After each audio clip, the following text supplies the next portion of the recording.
Catherine Sayer, who is the leader of the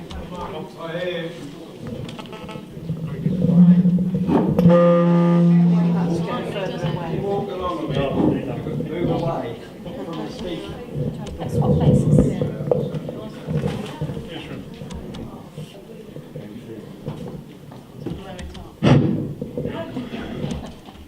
Catherine is the leader of the Oxted and Limpsfield residents group, the OLRG, which some of you know is now a political party and is able to nominate, campaign for and elect councillors. She is a formidable lady, I can tell you. I have been working with her for the last 18 months and it's been a great pleasure, and I think she will have a very interesting story to tell. Thank you. Thank you, Michael. Well, first of all, I just want to say a little bit about... First of all, I just want to say a little bit about the Oxted and Limpsfield Residents Group, which is also known as OLRG, and then explain our concerns about the direction of Tandridge District Council's local plan. OLRG's got approximately 2,600 members, mostly from Oxted and Limpsfield, but there's quite a lot of people joined, certainly recently, from around the district. Preventing unnecessary and unjustified loss of the green belt is one of the things at the heart of OLRG. We formed in 2008 when developers attacked the green belt by challenging the council's current local plan, that was then called the core strategy, when it was put forward for examination to a planning inspector. That plan, we believed, was an appropriate strategy for the district, and it reflected the distinctive characteristics of Tandridge. It reflected the green belt, open spaces, biodiversity, areas of outstanding natural beauty. So we prepared evidence and we hired a barrister who took part in the examination hearings to support the core strategy. So we were supporting the plan. And the planning inspector found it was sound. Then in 2014, we were represented by Paul Brown QC, together with Caterham on the Hill Parish Council and Woldingham Parish Council, at a public inquiry when the questions of whether the core strategy was still up to date and the correct housing need figure for Tandridge were debated at length, and it really was at length. Now, under cross-examination, the developer who had brought the inquiry, his expert witness agreed with many of the flaws in the housing need evidence, which were identified both by the Tandridge Council barrister, which is interesting, and also by Paul Brown. The core strategy was not declared out of date. Now, similar flaws are present in the housing need evidence put forward now by the council itself in its new local plan documents. So it's now contradicting evidence it gave to the planning inspectorate in 2014. Now, we were so shocked by the documents that the council published for its new local plan that we decided to stand for election. As Michael has said, we formed a party really because in Oxted and Limpsfield, we felt Oxted and Limpsfield Residents Group had a good name. And if you stand for election and you haven't formed a party, you can only stand with the title independent. So we felt we'd get a lot more votes if we actually put our name on the ballot paper. And that proved to be, certainly we got the votes. Whether it was because of that, I don't know. Anyway, we'd taken expert advice on the documents by that stage, and we focused in our election platform on how the local plan work did not comply with national policy and would mean the unjustified and unnecessary loss of Greenbelt. We also focused on how we felt the community's views were being ignored. We believed it was essential to demonstrate at the ballot box that the council was not doing what the government said it should do in the National Planning Policy Framework, not doing what the community wanted. And there is a paragraph in that framework, I'll just read it here, because I think it sort of sums it up quite well.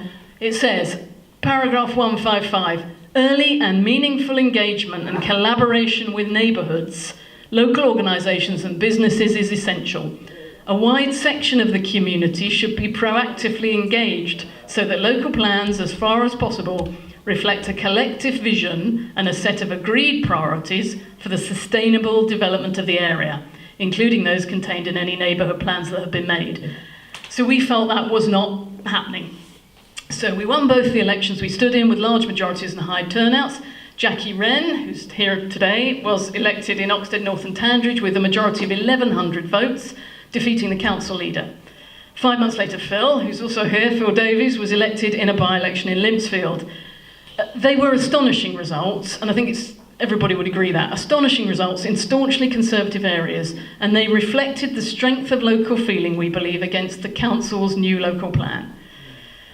A few weeks ago, our two councillors were joined by two other councillors who've resigned from the Conservatives and gone independent because of their concerns about the local plan. They're Liz Lockwood, who represents, I'm sure everybody knows, Limpsfield and Crowhurst, and Clive Manley, who represents Portley Ward in Caterham, who's not here tonight, he's away. But so we've joined with those two. We are the only group of councillors fighting the new local plan, and we believe that Tandridge residents overwhelmingly share our concerns. Don't know if you would agree with that, but that's all the feedback we've been getting.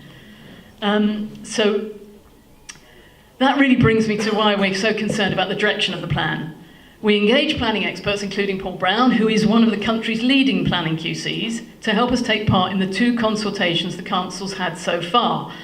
The experts have explained why the council's documents are not compliant with government policy and not justified or effective, so we feel, in short, they're not fit for purpose.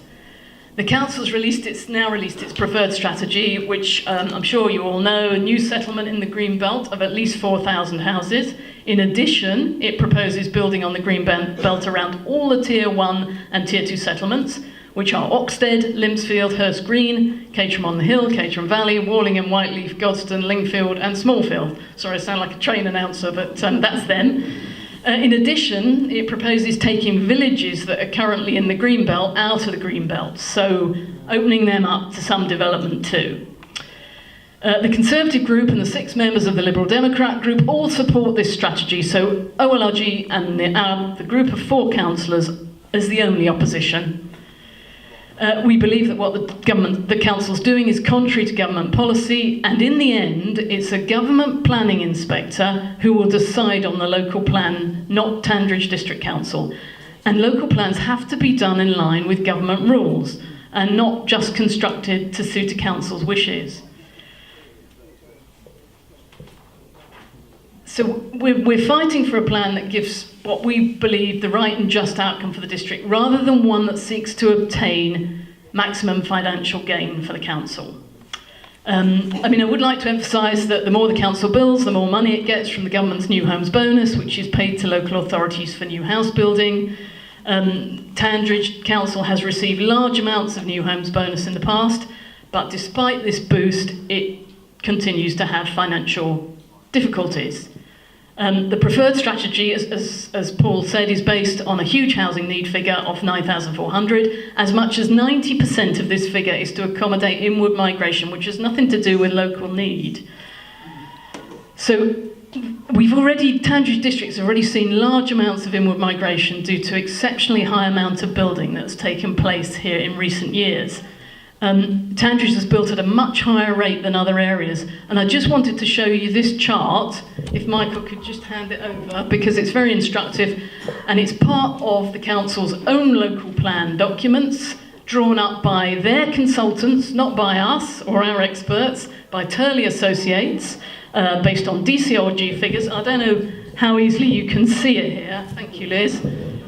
And basically it's an index rate of development, and it starts in 1980-81 when Tandridge, which is orange or yellow, matched the national average for England. And you can sort of see what's happened since. So the index rate for Tandridge goes right up here, and this is the rate for England as a whole. So we've already had, just think this shows it really well, we've had a huge amount of building already. So it's not like we're saying, don't want any building, there's been masses of it. So it was made possible because of a whole bunch of redundant public sector sites that became available, former hospital sites and industrial estate sites like the one at Hurst Green. Those sites were developed in record time, and the lost employment has not been replaced. So while building in Tandridge was happening at the rate of knots, the council's own documents, this is again not our documents, but the council's own documents, show other areas such as Croydon, Mid Sussex and Guildford were not building enough. This meant that Tandridge soaked up unmet housing need from those other areas, and so inward migration increased hugely. Had Tandridge built fewer houses, there would have been less inward migration, and the proposed housing need figure that we've all got now would have been a whole lot lower, because it's based on what you've done. It's simply a computer model that spits out a figure based on what the building was in the past and what it's going to be in the future. Infrastructure wasn't provided to support all the building, with the result that there's now, I think as everybody knows, quite a substantial infrastructure deficit in GP provision, things like schools, roads, parking, etc. So despite this, the council wants to build in even bigger numbers for inward migration than it has been doing. And I would like to stress, and I think Paul would agree, it's the council's own choice to do this. It's not required by government policy, and some councils have chosen not to do it, others have similar to Tandridge, have chosen to do it. But it is their choice, and their choice alone. The evidence documents for the local plan do not include any proposals for new infrastructure. Now, the council's press releases have said there will be infrastructure, but we prefer to judge by what's in the documents. And on the basis of them, we haven't really got much confidence that there'll be any satisfactory provision in the future. Our experts' work, and I've just come to a point that Paul mentioned about the Greenbelt assessments, our experts' work shows that the Tandridge Greenbelt has not been assessed properly against the 5 purposes which are set out in the National Planning Policy Framework. So as a result, the council's concluded Greenbelt lands meets fewer of the purposes than it actually does. So this unjustifiably weakens protection of the Greenbelt by understating both its importance and its performance against the Greenbelt purposes, and potentially opens up more development in the Greenbelt to developers than would be the case were the assessments done correctly, in our view. Another problem with the council's work is the settlement hierarchy, and I don't know if you've looked at it for your areas, but it might be worth you doing so, because we found it portrays places as having more services than they actually do, thereby implying they're more sustainable than they really are. And just to give you an example from Oxted, now in the Oxted settlement hierarchy, chemists are equated with GP surgeries and hospitals, so they're all jammed together as, quotes, health provision, quotes. So that leads to Oxted having a very high score for health provision, when the truth is it has one health centre struggling to cope with demand. So we believe it's thoroughly misleading to equate chemists with GPs and hospitals and so boost the health provision score. That's just one example. Probably your areas have ones that you would recognise at once. So in summary, the fundamental blocks of the new plan, building blocks of the new local plan documents, we think have been wrong from the start, because they don't address the issues relevant to Tandridge district and they don't reflect its distinctive characteristics. In the documents, the distinctive features like open countryside, high quality landscapes, small rural settlements and long-standing local and rural businesses are marginalised to make way for a Tandridge that's a sort of dormitory district where residents travel to jobs located elsewhere, mostly by car. Not by train, mostly by car. And the National Planning Policy Framework explains that this approach is just not consistent with the achievement of sustainable development.